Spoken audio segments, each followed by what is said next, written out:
Wanting to be a good actor is not good enough. You must want to be a great actor. You just have to have that. You choose your friends by their character and your socks by their color. There's no handbook for parenting. So you walk a very fine line as a parent because you are civilizing these raw things. They will tip the coffee over and finger paint on the table.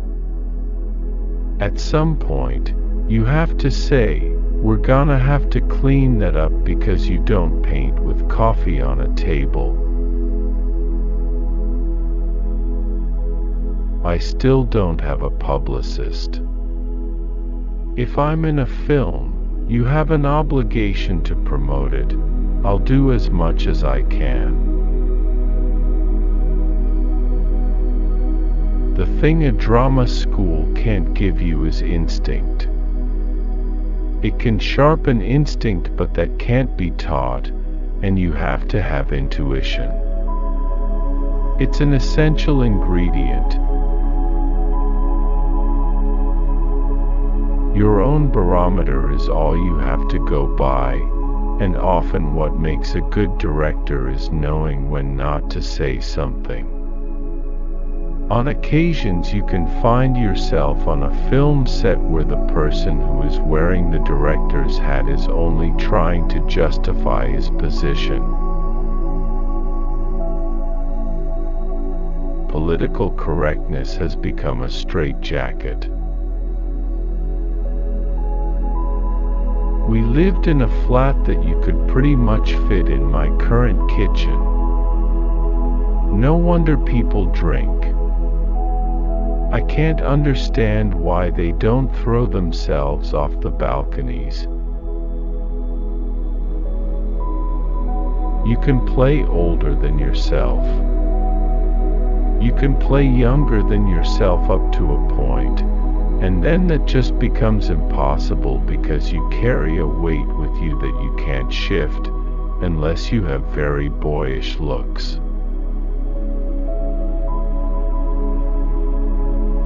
People imagine that actors are being offered everything and you are not. So things come in, and sometimes there are things that I want and can't get a meeting on, or go to a different actor's.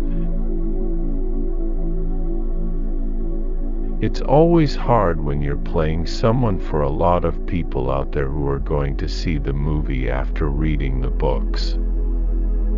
There's a communion between a reader and the writer, so people will have an idea who Sirius Black is, and I might not be everyone's idea of that.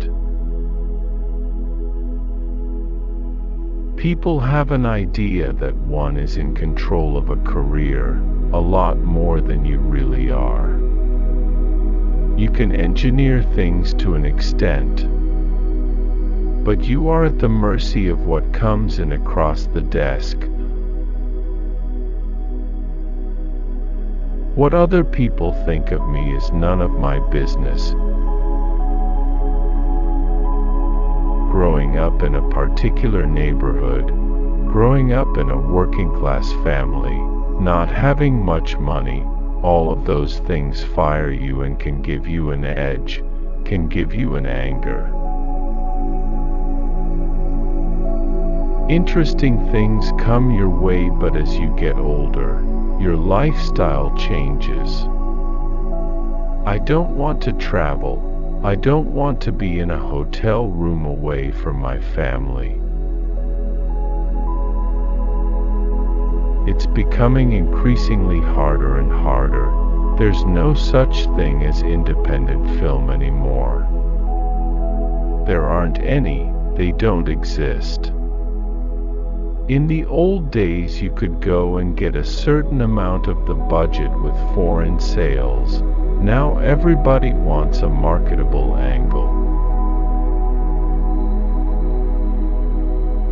What's fascinating is that when you write a script, it's almost a stream of consciousness. You have an idea that it means something, but you're not always sure what. Then when you get on the set, the actors teach you. There will always be spies. We have to have them. Without them we wouldn't have got Osama bin Laden. It took us years, but it happened. Change is vital to any actor. If you keep playing lead after lead, you're really gonna dry up. Because all those vehicles win you away from the truths of human behavior. And costume is so important for an actor. It absolutely helps to get into character. It's the closest thing to you. It touches you. Some actors like to go into makeup and then put their clothes on, but I like to dress first. That's my routine. That's what sets apart one actor from another, and that you can't teach. You can't give someone that. When you're working, putting a character together, or in a scene, that's where things will happen that you have to have the intuition to notice them, and to register them. You take what you know, and you put it through your own prism. If I play characters that break down or cry, it's Gary Oldman crying, it's not the character crying. Culturally, politically, everywhere you look. Read the newspaper. Go online. Our world has gone to hell. We're given a code to live our lives by. We don't always follow it, but it's still there. You always hope that the cloak of inspiration will fall, and you'll be okay. Being an actor is a good way to earn a living, and to meet fabulous people. It's great to live very comfortably. I've been lucky. I've had a lot of fun with great roles, but it is true that if I were extremely rich, I would stop and I would go to play football on a beach in the Caribbean with my children. To be able to do this job in the first place, you've got to have a bit of an ego. The script is your map of the world, isn't it? And if someone knows that if it's well written, you get all of the beats, it will tell you everything you need to know. A lazy man works twice as hard. My mother told that to me, and now I say it to my kids. If you're writing an essay, keep it in the lines and in the margins so you don't have to do it over. Reality TV to me is the museum of social decay.